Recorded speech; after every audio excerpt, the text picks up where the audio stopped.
So good afternoon everyone. So my name is Usha. So I work for Himalayan company. So ಇವತ್ತು sir ಹೇಳಿದ್ದಾರೆ like ಅವ್ರ video ನೋಡಿದ ಮೇಲೆ ಗೊತ್ತಾಯ್ತು. First ಹೇಳಿದ್ರು ಕಂಫರ್ಟ್ ಝೋನ್ ಅಂತ. ನಾವು ಫಸ್ಟ್ ಕಂಫರ್ಟ್ ಝೋನ್ ಇಂದ ಬಂದು ನಾವು ಲೈಕ್ ನಮ್ಮ ಕೈಲಿ ಆಗುತ್ತೆ ಏನಾದ್ರು ವರ್ಕ್ ಮಾಡಕ್ಕೆ ಏನಾದ್ರು ಸಾಧನೆ ಮಾಡಕ್ ಆಗುತ್ತೆ.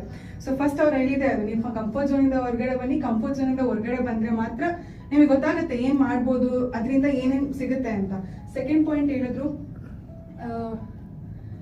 ಅಂದ್ರೆ ಪ್ರಾಬ್ಲಮ್ ಬರೀ ನಾವು ಪ್ರಾಬ್ಲಮ್ ಮೇಲೆ ಫೋಕಸ್ ಮಾಡಬಾರ್ದು. ಸೊ ಆ ಪ್ರಾಬ್ಲಮ್ ಸಾಲ್ವ್ ಆಗಕ್ಕೆ ಸೊ ಯಾವ ತರ ಸೊಲ್ಯೂಷನ್ಸ್ ನ ಹುಡುಕ್ಬೇಕು. ಸೊ ಅದು first main important. First comfort zone ಮತ್ತೆ ಪ್ರಾಬ್ಲಮ್ ಸಾಲ್ವಿಂಗ್ ಆಗಿರ್ಬೋದು.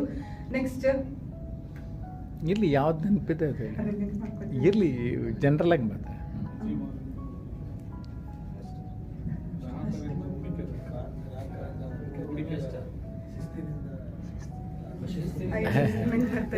ಇರ್ಲಿ ಒಟ್ಟಾರೆ what's your feeling? So like over all ಅಂದ್ರೆ ನಾವು ಎಲ್ಲದಕ್ಕೂ ಆಗಲ್ಲ ಅಂತ ಅನ್ಕೊಂಡಿರ್ಬಾರ್ದು. ಸೊ ಏನೇ ಇದಾದ್ರೂ ಪಾಸಿಟಿವ್ ಆಗಿದ್ದಿ, ಎಲ್ಲಾದ್ರೂ ಪಾಸಿಟಿವ್ ಮೈಂಡ್ ಸೆಟ್. ನಾವು ಎಷ್ಟು ಪಾಸಿಟಿವ್ ಆಗಿರ್ತೀವಿ ಅಷ್ಟು ಪಾಸಿಟಿವ್ ಇಂದ ನಾವು ಎಲ್ಲ ಕೆಲಸಗಳು ಮಾಡ್ತೀವಿ. ಆಗಲ್ಲ ಅಂದ್ರೂ ಆಗೋ ತರ ಮಾಡ್ತೀವಿ ನಾವು. Okay, good.